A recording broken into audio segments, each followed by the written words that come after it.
প্রিয় শিক্ষার্থীরা, তোমাদের সবাইকে আবারও আজকের ক্লাসে স্বাগত জানাচ্ছি। আমি Abul Kaser Apu, trade instructor, computer ও তথ্য যোগাযোগ প্রযুক্তি, চরপলাশ উচ্চ বিদ্যালয়, পাকুন্দিয়া কিশোরগঞ্জ। তো প্রিয় নবম শ্রেণীর ভোকেশনাল শাখার শিক্ষার্থীরা, তোমরা ইতিমধ্যে জানো এই করোনা মহামারীকালীন সময়ে আমাদের অনলাইন ক্লাস চালু হয়েছে এবং তারই ধারাবাহিকতায় আমরা বিভিন্ন সময়ে অনেকগুলো ক্লাস নিয়েছি।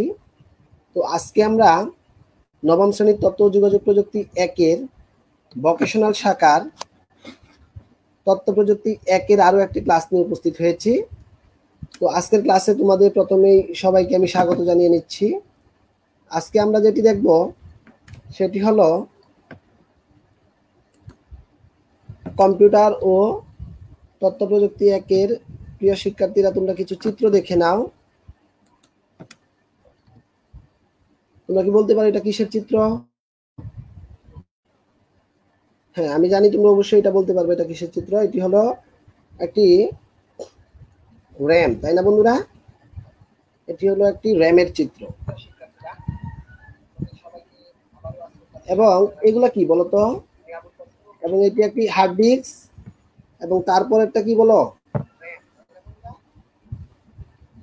তারপর এটি হলো একটি পেন ড্রাইভ, তাই না প্রিয় শিক্ষার্থী? তো তাহলে আমরা বলতে পারি আজকে আমরা, খেয়াল করো, এই যে আমরা বললাম র্যাম, হার্ড ডিস্ক এবং পেন ড্রাইভ, এগুলোর সাহায্যে মূলত কি করা হয়? এগুলোর সাহায্যে আমরা আমাদের তথ্যগুলো জমা করি, তাই না? তাহলে আজকে আমরা পড়তে যাচ্ছি কম্পিউটার এর মেমোরি। তাহলে আমরা আজকে কি পড়তে যাচ্ছি বলো? কম্পিউটারের মেমোরি। তো প্রিয় শিক্ষার্থীরা, আমরা কম্পিউটারের মেমোরিকে দুই ভাগে ভাগ করতে পারি। কয় ভাগে ভাগ করতে পারি? দুই ভাগে ভাগ করতে পারি। কি কি ভাগে ভাগ করা যায় বলো? একটি হলো মূল স্মৃতি বা প্রাইমারি মেমোরি, এবং অপরটি হলো সাহায্যকারী স্মৃতি বা সেকেন্ডারি মেমোরি। তো আমরা মূল স্মৃতিকে আবার দুইটি ভাগে বিভক্ত করতে পারি। মূল স্মৃতিকে আবার কয়টি ভাগে বিভক্ত করা যায় বলো? দুইটি ভাগে বিভক্ত করা যায়, তাই না প্রিয় শিক্ষার্থী? তো মূল স্মৃতি দুইটি প্রকারের, একটি হলো র্যাম এবং অপরটি হলো কি? রম। র্যাম মানে র্যান্ডম অ্যাক্সেস মেমোরি, আর রম হলো রিড অনলি মেমোরি। তাহলে বন্ধুরা বলো তো, তোমাদের একক কাজ দিলাম, মানে তোমরা পার্সোনালি বলবা স্টোরেজ ডিভাইস কাকে বলে। তাহলে আমরা কিন্তু একটু আগেই দেখেছি স্টোরেজ ডিভাইস কি। স্টোরেজ ডিভাইস হলো আমরা আমাদের তথ্য সমূহকে যে সকল ডিভাইসের মধ্যে জমা করি তাকে কি বলা হয়? স্টোরেজ ডিভাইস বলা হয়। এবং মেমোরি কত প্রকার বলো? মেমোরি হলো দুই প্রকার, প্রাইমারি মেমোরি, সেকেন্ডারি মেমোরি। এই প্রাইমারি মেমোরিকে কিন্তু আবার দুটি ভাগে ভাগ করা যায়, র্যাম এবং কিসে? রমে। তো বন্ধুরা লক্ষ্য করো, আমাদের মেমোরির কে আমরা ভৌত বৈশিষ্ট্য অনুসারে মেমোরিকে আরো কয়েকটি ভাগে শ্রেণীবিভাগ করা যায়। তো এ পর্যায়ে আমরা দেখে নিব ভৌত শ্রেণীবিন্যাস, ভৌত বৈশিষ্ট্য অনুসারে কম্পিউটারকে কি কি ভাগে ভাগ করা যায়। তো ভৌত ভাগে ভৌত ভাগে যদি আমরা ভাগ করি তাহলে এটা কি আমরা বলতে পারি, প্রথমে আছে তোমার পরিবর্তনযোগ্য মেমোরি, অপরিবর্তনীয় মেমোরি, উদ্বায়ী মেমোরি, অনুদ্বায়ী মেমোরি, ধ্বংসাত্মক মেমোরি, অধ্বংসাত্মক মেমোরি। তাহলে প্রিয় শিক্ষার্থীরা বলো, ভৌত বৈশিষ্ট্য অনুসারে আমরা কিন্তু এইভাবে মেমোরিগুলোকে ভাগ করতে পারি, তাই না? কি কি? পরিবর্তনযোগ্য মেমোরি, অপরিবর্তনীয় মেমোরি, উদ্বায়ী মেমোরি, অনুদ্বায়ী মেমোরি, ধ্বংসাত্মক মেমোরি এবং অধ্বংসাত্মক মেমোরি। তো এ পর্যায়ে চলো জেনে নেই এই মেমোরি কোনটা কোন প্রকারের, মানে কিভাবে কাজ করে। প্রথমে আমরা দেখব পরিবর্তনযোগ্য মেমোরি কোনটা। খেয়াল করো চিত্রে, এই দুটি মেমোরি হলো আমাদের পরিবর্তনযোগ্য মেমোরি, র্যাম এবং কি? Magnetic disk. তো বলতেছে যে ধরনের মেমোরিতে সঞ্চিত তথ্য মুছে নতুন তথ্য লেখা যায় তাকে পরিবর্তনযোগ্য মেমোরি বলে। যে ধরনের মেমোরিতে সঞ্চিত তথ্য মুছে, তার মানে আমার মেমোরিতে যদি কোনো তথ্য থাকে, আমি এই তথ্য মুছে নতুন করে আবার তথ্য লিখতে পারবো, তাকে কি বলা হয়? পরিবর্তনযোগ্য মেমোরি। এবং উদাহরণ হচ্ছে র্যাম এবং কি? Magnetic disk. চলো এবার অপরিবর্তনীয় মেমোরি দেখি। অপরিবর্তনীয় মেমোরি কি? রম, হ্যাঁ, এবং পাঞ্চ কার্ড। তো বলতেছে যে ধরনের মেমোরিতে, মানে অপরিবর্তনীয় মেমোরি কোনগুলা? যে ধরনের মেমোরিতে সঞ্চিত তথ্য মোছা যায় না তাকে অপরিবর্তনীয় মেমোরি বলে। আমরা যদি কোনো তথ্য জমা করি তাহলে সেই তথ্য আর মুছতে পারবো না, এই ধরনের মেমোরিকে কি বলা হয়? অপরিবর্তনীয় মেমোরি বলা হয়, যেমন রম এবং কি পাঞ্চ কার্ড। এবার আসো উদ্বায়ী মেমোরি। উদ্বায়ী মেমোরি হলো বিদ্যুৎ প্রবাহ বন্ধ হলে যে মেমোরির সঞ্চিত তথ্য মুছে যায় তাকে উদ্বায়ী মেমোরি বলে, যেমন র্যাম। আমরা জানি র্যামে কিন্তু আমরা কোনো কিছু লিখলে যদি বিদ্যুৎ প্রবাহ বন্ধ হয়, অর্থাৎ কারেন্ট চলে যায়, বিদ্যুৎ সংযোগ অফ হয়ে যায়, সেই ক্ষেত্রে কিন্তু তার তথ্যগুলা মুছে যায়। তাহলে আমরা বলতে পারি যে সকল মেমোরিতে তথ্য লেখার পর বিদ্যুৎ প্রবাহ বন্ধ হলে সঞ্চিত তথ্য মুছে যায় তাকে কি বলা হয়? উদ্বায়ী মেমোরি বলা হয়, তাই না বন্ধুরা? এ পর্যায়ে চলো অনুদ্বায়ী মেমোরি সম্পর্কে আমরা জানি নিই। অনুদ্বায়ী মেমোরি কি?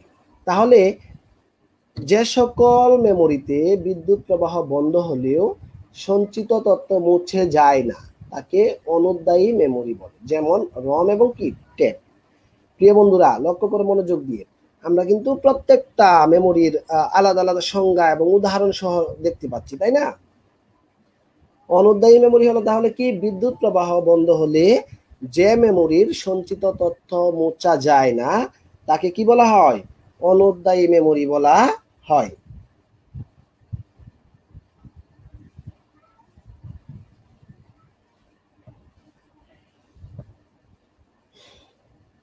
এ পর্যায়ে চলো আমরা দেখে নেই ধ্বংসাত্মক মেমোরি গুলা কেমন।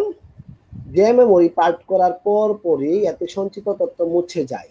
একবার আমি তথ্য পড়ার পর পরে কি হয়ে যাবে? তথ্যগুলো মুছে যাবে, তাকে কি বলা হয়? ধ্বংসাত্মক মেমোরি, যেমন চৌম্বক কোর। এবং অধ্বংসাত্মক মেমোরি কোনগুলো বলো? যে মেমোরি পাঠ করার পর পরই এতে সঞ্চিত তথ্য মুছে যায় না তাকে অধ্বংসাত্মক মেমোরি বলে, যেমন চৌম্বক, ট্যাপ এবং কি রম। প্রিয় বন্ধুরা তাহলে আমরা কি দেখতে পাচ্ছি বলো তো? আমরা ভৌত বিন্যাসের উপর ভিত্তি করে কম্পিউটার মেমোরিকে কিন্তু বিভিন্ন ভাগে ভাগ করেছিলাম। একটি ছিল পরিবর্তনীয় মেমোরি, অপরিবর্তনীয় মেমোরি, উদ্বায়ী মেমোরি, অনুদ্বায়ী মেমোরি, ধ্বংসাত্মক মেমোরি, অধ্বংসাত্মক মেমোরি, তাই না বন্ধুরা? তো এবার আমরা এই মেমোরিকে আরো কয়েকটি ভাগে বিভক্ত করতে পারি। এইটা কিসের উপর ভিত্তি করে? মাইক্রো প্রসেসরের সাথে সংযোগের উপর নির্ভর করে। আমাদের যে কম্পিউটারের মাইক্রো প্রসেসর আছে তার সংযোগের উপর নির্ভর করে কম্পিউটারের মেমোরিকে আরো কয়েকটি ভাগে ভাগ করে যায়। কি ভাগে ভাগ করা যায় বন্ধুরা? প্রধান বা অভ্যন্তরীণ মেমোরি। তো প্রধান বা অভ্যন্তরীণ মেমোরি কি মেমোরি? যে মেমোরি মাইক্রো প্রসেসরের সাথে সরাসরি সংযুক্ত থাকে তাকে বলা হয় প্রধান বা অভ্যন্তরীণ মেমোরি। অর্থাৎ কোনো একটি মেমোরি যদি কম্পিউটারের অভ্যন্তরে, সিপিইউ এর অভ্যন্তরে মাইক্রো প্রসেসরের সাথে সরাসরি যুক্ত থাকে তবে তাকে প্রধান বা অভ্যন্তরীণ মেমোরি বলে, যেমন র্যাম এবং রম। আমরা কিন্তু প্রিয় শিক্ষার্থীরা লক্ষ্য করো, র্যাম এবং রম কিন্তু কখনো কম্পিউটারের বাইরে অবস্থান করে না। সবসময় কি কম্পিউটার বা সিপিইউ এর ভিতরে মাইক্রো প্রসেসরের চিপের সাথে কি করা থাকে? সংযুক্ত থাকে। আর এই জন্য এই মেমোরিকে প্রধান বা অভ্যন্তরীণ মেমোরি বলা হয়। এবার আসো জেনে নেই সহায়ক বা অনভ্যন্তরীণ মেমোরি কিরকম। যে মেমোরির সাথে মাইক্রো প্রসেসরের সরাসরি সংযোগ থাকে না, নির্দিষ্ট কন্ট্রোলের মাধ্যমে সংযোগ রক্ষা করে তাকে সহায়ক বা অনভ্যন্তরীণ মেমোরি বলা হয়, যেমন চৌম্বক ট্যাপ এবং অপটিক্যাল ডিস্ক। তো প্রিয় বন্ধুরা আজকের ডেটে তোমাদের একটি দলীয় কাজ দিচ্ছি আমি, যে ভৌত বৈশিষ্ট্য অনুযায়ী কম্পিউটারের মেমোরি কত প্রকার ও কি কি ব্যাখ্যা করো। ভৌত বৈশিষ্ট্য অনুসারে কম্পিউটারের মেমোরি কত প্রকার ও কি কি ব্যাখ্যা করো। প্রিয় শিক্ষার্থীরা এবার চলো আমরা জেনে নেই প্রাইমারি মেমোরি এবং সেকেন্ডারি মেমোরির মধ্যে কিছু পার্থক্য। তো আমরা জানি প্রাইমারি মেমোরি কোনগুলো? যেইগুলো যে মেমোরি সরাসরি কেন্দ্রীয় প্রক্রিয়াকরণ অংশের সাথে যুক্ত থাকে, একটু আগেই কিন্তু আমরা বলেছি, হ্যাঁ, প্রাইমারি বা অভ্যন্তরীণ মেমোরি, যে মেমোরি সরাসরি কেন্দ্রীয় প্রক্রিয়াকরণ অংশের সাথে যুক্ত থাকে তাকে কি বলা হয়? প্রাইমারি মেমোরি বলা হয়। অপরপক্ষে সেকেন্ডারি মেমোরি কি তাহলে? যে মেমোরি সরাসরি কেন্দ্রীয় প্রক্রিয়াকরণ অংশের সাথে যুক্ত থাকে না তাকে কি বলা হয়? সেকেন্ডারি মেমোরি বলা হয়। প্রাইমারি মেমোরিতে চলমান প্রোগ্রাম, ডাটা, নির্দেশ ও ফলাফল সংরক্ষণ করে। প্রাইমারি মেমোরি চলমান প্রোগ্রাম, যে প্রোগ্রাম রানিং আছে এখন আমার প্রসেসরে, তার ডাটা, নির্দেশ ও ফলাফল সংরক্ষণ করে। অপরপক্ষে সেকেন্ডারি মেমোরি কি করে? ভবিষ্যতের গণনার প্রয়োজন এমন ডাটা এবং নির্দেশ সংরক্ষণ করে।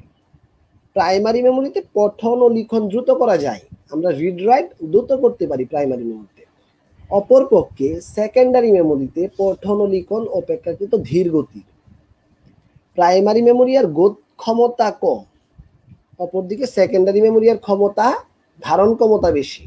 প্রাইমারি মেমোরির ধারণ ক্ষমতা কম, অপরদিকে সেকেন্ডারি মেমোরি এর ধারণ ক্ষমতা বেশি। প্রাইমারি মেমোরিকে কিন্তু আমরা অভ্যন্তরীণ মেমোরি বলতে পারি। কেন?